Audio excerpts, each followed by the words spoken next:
Today, we're going to be reading Balto's story. A Daring Path.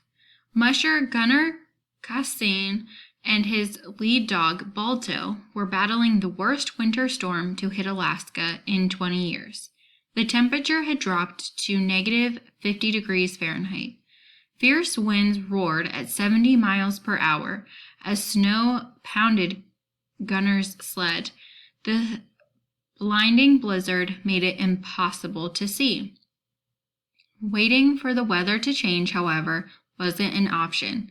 It was already February 1st, 1925, and the clock was ticking fast.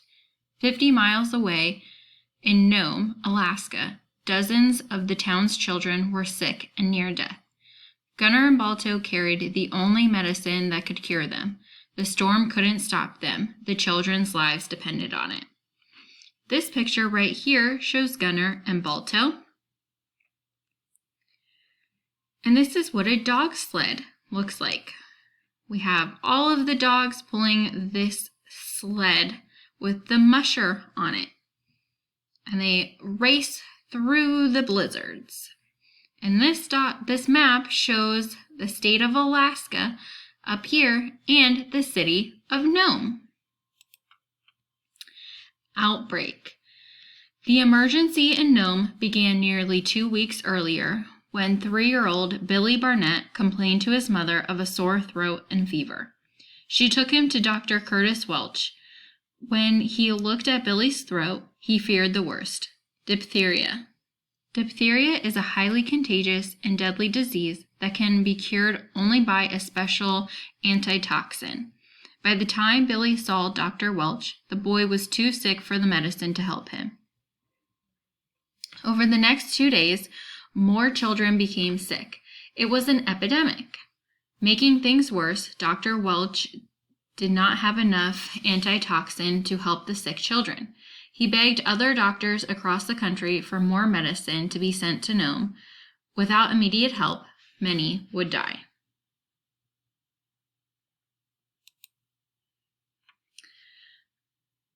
Isolated. Doctors in Anchorage, Alaska had antitoxin that they could share with the children of Nome. However, there was still a serious problem. Anchorage was hundreds of miles away from Nome, and there were no roads that connected the two towns. How could the medicine be transported in time to save the sick children? In our map down here, this is where Anchorage is, and Nome is all the way up here at the top. There were 2 options. The medicine could either be flown by airplane or carried by teams of sled dogs. The governor of Alaska thought carefully about what to do. If the plane crashed, and the medicine would be lost forever. On the other hand, a flight would take only a few hours, while a trip by sled dogs could take weeks. It was difficult for pilots to fly in cold weather because the tops of early planes were not covered. As a result, pilot flying in the Alaskan winter faced freezing temperatures and strong winds. Sled dogs were used to carry mail and other important items to hard-to-reach parts of Alaska. Husky power.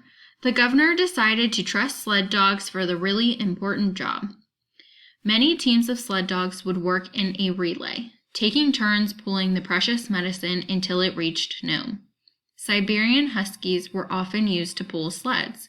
They were perfect for this challenging task.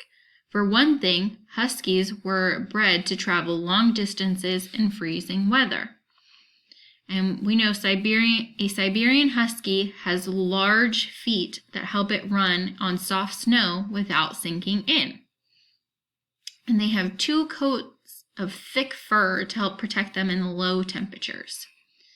Siberian Huskies also work well in groups. When they are as young as 2 months old, Husky puppies can be hitched to a sled and taught basic commands. Together, they learn when to run, stop, and turn in different directions, as well as to stay focused on pulling the sled. These traits allow the dogs to work together as a strong team.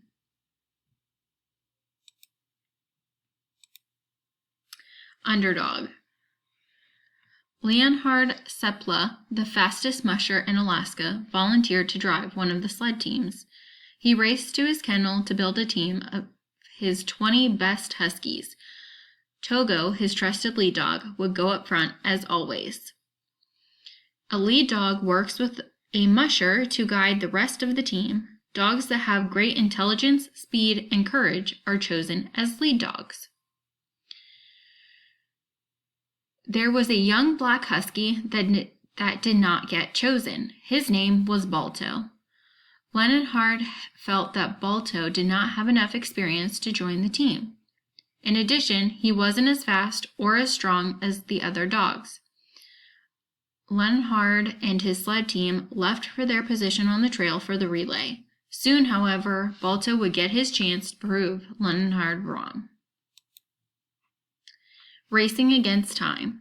A train brought the medicine from Anchorage as far north as Nenana, Alaska, where the railroad tracks met the sled trail to Nome. From there, it was up to dog sled teams to travel the remaining 674 miles. It was January 27th, and Wild Bill Shannon and his lead dog, Blackie, were up first. As soon as the train arrived, Wild Bill grabbed the antitoxin and raced off to Tolovana, where the next team was waiting. As the dog teams braved negative 50 degrees Fahrenheit weather, there was more bad news from Nome. The disease was spreading fast. More volunteers were needed to take part in the relay to help get the antitoxin to Nome more quickly. Gunnar Cassine, Leonhard's assistant, asked to help. He raced to the kennel and grabbed his favorite husky and placed him at the front of the sled. Balto now had his chance to be a lead dog.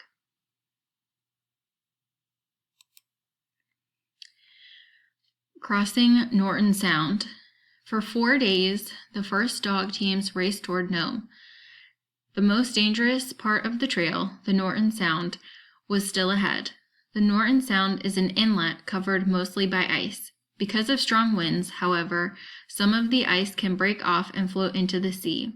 As a result, a dog team crossing the sound can drown or drift off to sea in seconds and be lost forever. To be safe, most mushers chose to go around the Norton Sound, even though it took more time. However, Leonhard Seppala didn't want to waste any time. With the children's lives at stake, Leonhard trusted Togo to safely bring him across the sound. Togo didn't disappoint him.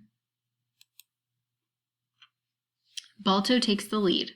On February 1st, Gunnar and Balto were ready for their turn in the relay.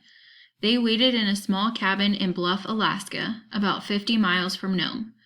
Balto snacked on dry salmon as Gunnar watched for the next musher to appear. Charlie Olson and his lead dog Jack had picked up the antitoxin from Leonhard earlier in the day. At 7 p.m., a shout could be heard outside. The medicine had arrived. Charlie stumbled into the cabin. He couldn't move his fingers due to frostbite. His dogs were nearly frozen. A blizzard had hit the trail.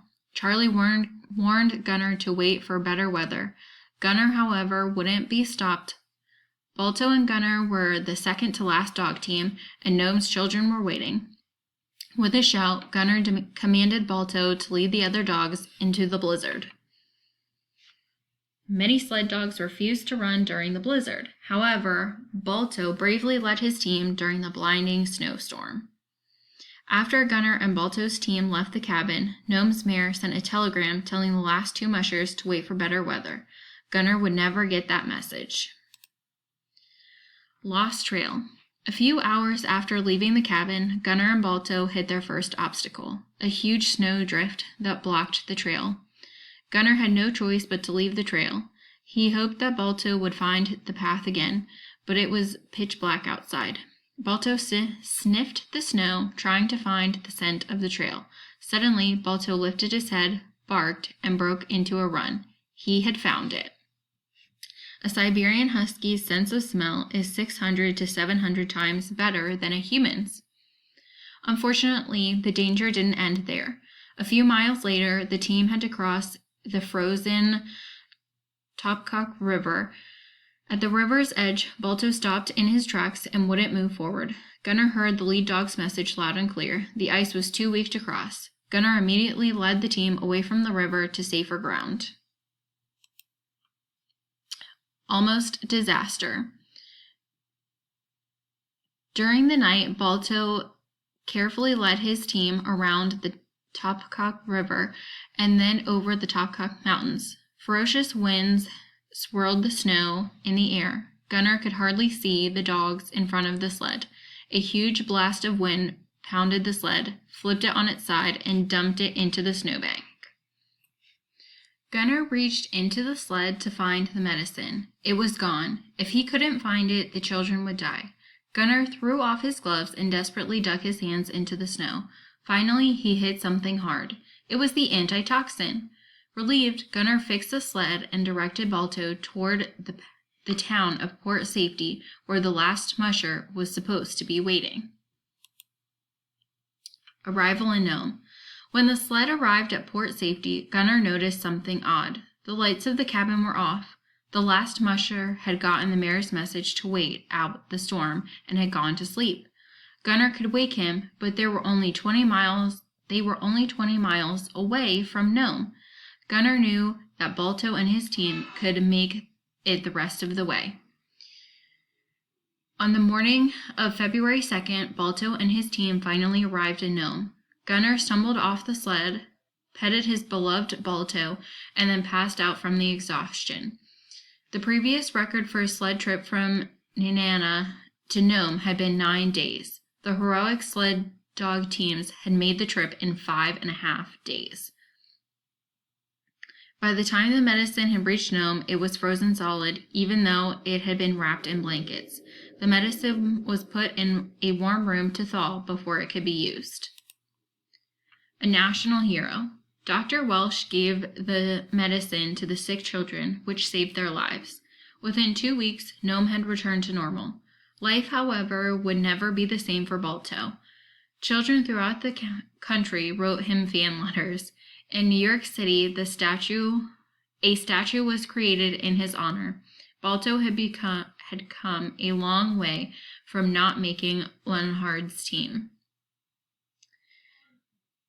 Even though sled dogs are no longer used for transportation in Alaska, they are still used for sport. The Iditarod race, which follows part of the trail used by the relay dogs, is the most popular sporting event in the state. The race still remembers the heroes of 1925. At the 2005 race, an 81-year-old Dryades Winther Baxter was made an honorary musher. When she was just a year old, she was saved by the medicine brought by Balto and his heroic canine teammates.